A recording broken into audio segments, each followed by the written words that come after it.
Menjalankan instruksi pemerintah pusat, Dinas Tanaman Pangan Hortikultura dan Perkebunan atau Dinas TPHP Provinsi Bengkulu membuka peluang bagi anak-anak petani sawit ataupun pekerja perkebunan serta pabrik sawit untuk kesempatan peluang mendapatkan beasiswa pendidikan dari pemerintah pusat dari kategori beasiswa SDM sawit.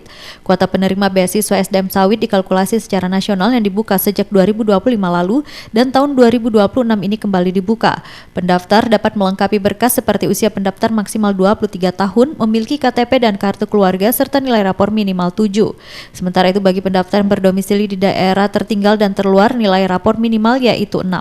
Selain beberapa persyaratan di atas, pendaftar juga wajib melampirkan surat keterangan sehat jasmani dan rohani, tidak buta warna, serta surat keterangan belum menikah, hak milik SKT Girik dan atau STDB, serta surat keterangan perkebun. Sedangkan bagi karyawan atau pekerja dan keluarganya wajib menyertakan surat keterangan kerja dari perusahaan perkebunan kelapa sawit. Sedangkan untuk pengurus asosiasi atau kelembagaan perkebunan diwajibkan melampirkan surat keterangan aktif sebagai pengurus atau anggota koperasi dan lembaga terkait kelapa sawit. Subkoordinator Perbenihan dan Perlindungan Tanaman Perkebunan Dinas TPHP Provinsi Bengkulu Hairiah mengatakan untuk penerima beasiswa ini hanya berlaku 42 kampus atau perguruan tinggi yang ditunjuk oleh pemerintah pusat di seluruh Indonesia. Program beasiswa SDM sawit yang didanai oleh Badan Pengelola Dana Perkebunan Kelapa Sawit atau BPDPKS ini menyediakan pendanaan pendidikan penuh untuk jenjang D1 hingga strata 1 atau S1 di bidang perkebunan kelapa sawit.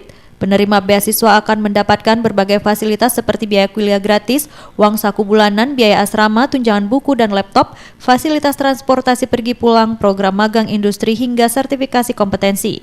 Jalurnya banyak sih, jalur perkebun, jalur anak karyawan yang bekerja di bidang sawit, atau keluarga perkebun atau SN. Banyak loh pokoknya di persyaratannya. Jadi nggak cuma orang tua aja yang petani sawit, misalnya ada keluarga yang sawit juga bisa mendaftar gitu, Bu?